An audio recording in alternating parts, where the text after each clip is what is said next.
आपने अभी recently Kabul airport की यह तस्वीर तो देखी ही होगी, जहां बहुत सारे लोग अपनी जान बचाने के लिए एक चलते हुए हवाई जहाज में बैठने की नाकाम कोशिशें कर रहे हैं और उनमें से बहुत सारे लोगों की आसमान से गिरते हुए भी तस्वीरें दिखाई दी। और इसी के साथ एक सवाल सबके मन में खड़ा हुआ कि क्या कोई आदमी किसी हवाई जहाज की खिड़की पे लटक कर या उसके पहियों में छुप कर या प्लेन की छत को या किसी दरवाजे को पकड़कर क्या कोई इंसान ऐसे हवाई सफर कर सकता है और क्या वो बच सकता है? दोस्तों जरा आप सोच के देखिए, बहुत ही मुश्किल लगता है ये, और जितना ये सोचने में मुश्किल लगता है उससे कई ज्यादा खतरनाक ऐसा करना है। तो दोस्तों आज द नॉलेज में हम इसी बात की चर्चा करेंगे जो आपको एक बार तो सोचने पर जरूर मजबूर करेगी।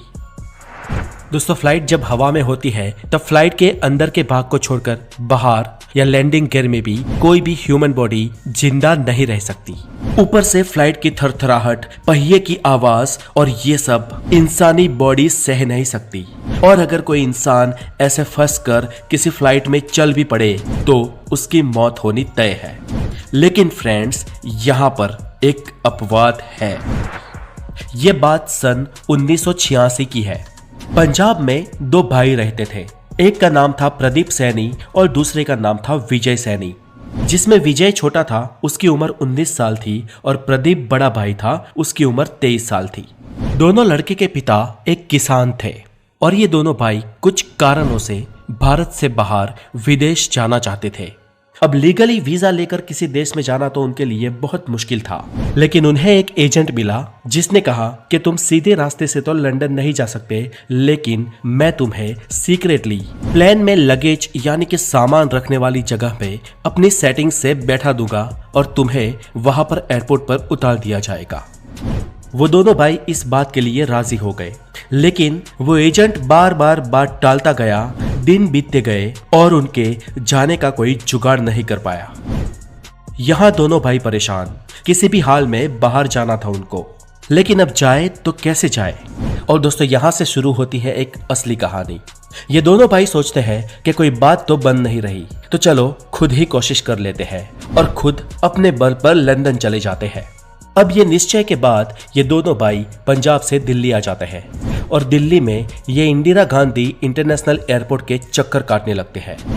साल था 1986, सितंबर का महीना था और ये दोनों भाई भी थोड़ा बहुत पढ़े लिखे थे। दोनों भाई एयरपोर्ट के आसपास की इंफॉर्मेशन कलेक्ट करने लगे। ये जानने लगे कि कब कहां कौन तैनात है, कितनी पुलिस कहां पर है और एयरपोर्ट के अंदर जाने के क्या क्या रास्ते हैं। अब दोस्तों सीधी बात है कि मेन डोर से तो अंदर जा नहीं सकते थे, इसलिए उन्होंने एयरपोर्ट के पूरे कंपाउंड को समझा और ये जान लिया कि एयरपोर्ट बहुत बड़ा है और इसकी कई कई जगह पर दूर दूर तक दीवारें फैली हुई है और ये जगह है सुनसान भी है, जहां कोई आता जाता नहीं है। और आखिरकार सितंबर से अक्टूबर तक 1 महीने की रेकी करने के बाद ये दोनों भाई एयरपोर्ट के अंदर घुसने का एक फाइनल रास्ता ढूंढ लेते हैं। और इस सब के बीच वो लोग ब्रिटेन जाने वाली, लंदन जाने वाली कितनी फ्लाइटें हैं, उनके टाइमिंग क्या है, ये सब भी पता लगाते हैं।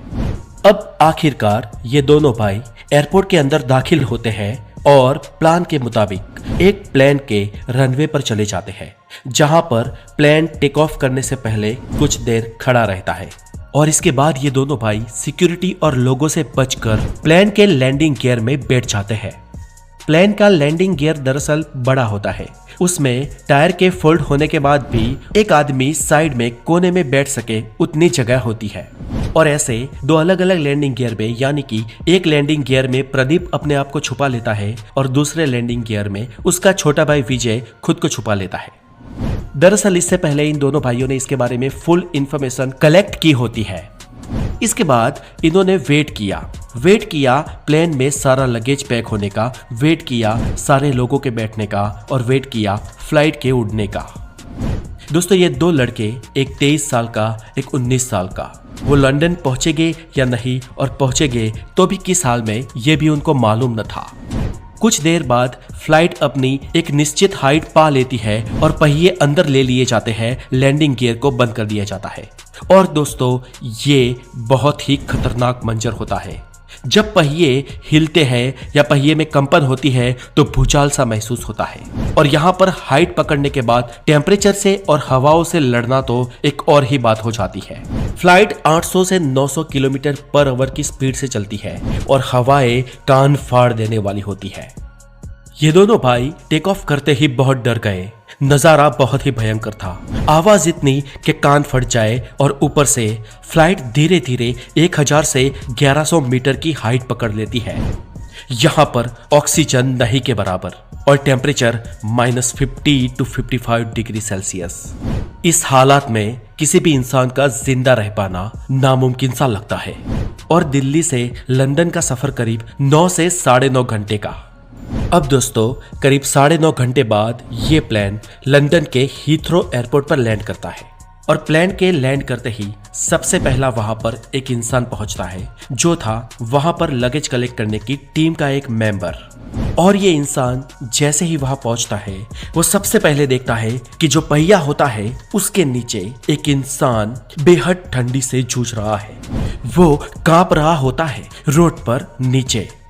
ये इंसान कुछ समझ नहीं पाता ये कौन है, कहां से आया, क्या करना है। इसके बाद वो अपनी टीम को बताता है और पूरा स्टाफ वहां पर आ जाता है। पुलिस आती है, डॉक्टर आते हैं, एम्बुलेंस आती है। एम्बुलेंस में उस लड़के को ले जाया जाता है और लंदन के हॉस्पिटल में उसकी शुरुआती ट्रीटमेंट शुरू होती है। सांसें चल रही होती है लेकिन बदन अंदर से बहुत कांप रहा होता है, मानो अभी जान निकल जाएगी। और अभी ये बेहोशी के हालत में था। अब यहाँ पर दोस्तों हॉस्पिटल में डॉक्टर परेशान, पता नहीं ये कैसे हो गया, ये लड़का कहाँ से आया है और कैसे रनवे पर मिला। लंदन के डॉक्टर्स उसे लगातार बचाने की कोशिश करते हैं। धीरे धीरे उस पर ट्रीटमेंट का असर भी होता है और वो कुछ दिन में होश में आता है। और होश में आते ही प्रदीप सबसे पहले एक सवाल पूछता है कि मेरा भाई कहाँ है। अब दोस्तों यहाँ पर समझने वाली बात यह है कि इस प्लेन से उस दिन सिर्फ एक ही लड़का मिला था जो था प्रदीप सैनी, बड़ा भाई। विजय सैनी किसी को नहीं मिला। डॉक्टर और सारा स्टाफ फिर से परेशान हो जाते हैं कि ये किसकी बात कर रहा है। अब प्रदीप बातचीत करने की हालत में था, इसलिए डॉक्टर्स पुलिस को बुलाते हैं और सब मिलकर उसे पूछते हैं कि आखिर उसके साथ हुआ क्या था। और प्रदीप एक ही लत दोहराता है कि मेरा भाई कहाँ है, मुझे उससे मिला दो। पुलिस और डॉक्टर्स कहते हैं कि हमें आपका भाई वहां पर कहीं नहीं मिला था। और तब प्रदीप अपनी पूरी बात वहां पर कहता है कि कैसे दो भाई दिल्ली एयरपोर्ट से बिना टिकट्स, बिना वीजा, लैंडिंग गियर में अपने आप को फिक्स करके लंदन की ओर बढ़े थे। प्रदीप कहता है कि हम दो भाई अलग अलग लैंडिंग गियर्स में बैठे थे और वहां पर शोर इतना था कि कुछ सुनाई नहीं दे रहा था। मुझे लगा जैसे मेरे कान के पर्दे फट गए हो। मुझे जबरदस्त झटके लग रहे थे, फिर भी मैं अपने आप को किसी तरह वहां पर सेट करके संभाल के रखा। मैं अपने भाई के बारे में भी चिंतित था कि उसके साथ क्या हो रहा होगा। और इसके बाद अचानक बहुत ठंडी लगने लगी। हवाएं बहुत ही फास्ट चल रही थी। मुझे कुछ समझ नहीं आ रहा था क्या करना है। धीरे धीरे मेरा शरीर सुन्न हो गया और उसके बाद पता नहीं क्या हुआ। अब आप लोग मुझे बताएं कि मेरा भाई कहाँ है। दोस्तों उस दिन तो डॉक्टर्स और पुलिस प्रदीप को कुछ नहीं बता पाए, लेकिन उसके अगले दिन पुलिस को एक खबर मिलती है कि लंदन के रिचमोंड इलाके में एक मृतदेह पड़ा हुआ है। इसके बाद प्रदीप को उसकी तस्वीर दिखाई जाती है और प्रदीप उसे पहचान लेता है कि ये उसका भाई है। ये फूट फूट कर रो रहा होता है और उसे अपनी जिंदगी का सबसे बड़ा अफसोस हो रहा होता है। पोस्टमार्टम रिपोर्ट से पता चलता है कि प्रदीप के छोटे भाई विजय की मौत ऑक्सीजन की कमी और ठंड के कारण हुई थी। और जब लोगों को प्रदीप की बात पर विश्वास होता है और पता चलता है कि कैसे दो भाई भारत से लंदन प्लेन के लैंडिंग गियर में बैठकर निकले थे और कैसे उसमें से एक भाई बच गया, तो किसी को इस बात पर यकीन नहीं हो रहा था। इस पर कई रिसर्च टीम ने रिसर्च किए और एक रिसर्च टीम ने इसके ऊपर पूरी छानबीन की और ये कहा कि प्रदीप के बचने की कोई उम्मीद तो नहीं थी, लेकिन कुछ वजह थी जिसके कारण ये उस विपरीत हालात में बच गया। डॉक्टर्स और रिसर्च टीम के लिए प्रदीप का बचना एक चमत्कार था, लेकिन यह चमत्कार हुआ कैसे, इसके पीछे मुख्य 3 कारण थे। इस चमत्कार का सबसे पहला कारण था प्रदीप के शरीर का रिएक्ट करना बंद हो जाना। जी हाँ दोस्तों, प्रदीप का शरीर इस विपरीत हालात में इतना सहम गया कि उसने विपरीत परिस्थिति में रिएक्ट करना ही बंद कर दिया। और इसके कारण तेज आवाज का असर, तेज हवाओं का असर और -50 डिग्री टेम्परेचर का असर भी प्रदीप की बॉडी पर नहीं हुआ। यूं मानो कि उसकी बॉडी फीलिंग लेस हो चुकी थी। दूसरी चीज ये थी कि प्रदीप के अंदर एक स्ट्रॉन्ग विल पावर था और तीसरी चीज वो शरीर से मजबूत था। ये 3 चीज ही थी जिसने उसे इस विपरीत परिस्थिति में बचाया। अन्यथा इस विपरीत परिस्थिति में बचना अपने आप में ये चमत्कार है और प्रदीप एक अपवाद है। आमतौर पर इस परिस्थिति में किसी भी इंसान की मौत हो जाती है। तो दोस्तों, इस तरह एक पंजाब का लड़का लंदन पहुंचा हवाई जहाज के पहियों में खुद को छुपाकर, और वो भी जिंदा हालात में। इसके बाद प्रदीप पर लंदन की कोर्ट में मुकदमा भी चला और 28 साल बाद साल 2014 में प्रदीप को वहां की कोर्ट ने एसाइलम दिया और उसे लंदन की नागरिकता मिली। आज प्रदीप की उम्र करीब 45 साल है और वो अपने बीबी और बच्चों के साथ आज भी लंदन में ही रहता है और वो लंदन के हीथ्रो एयरपोर्ट पे ही बतौर ड्राइवर का काम करता है।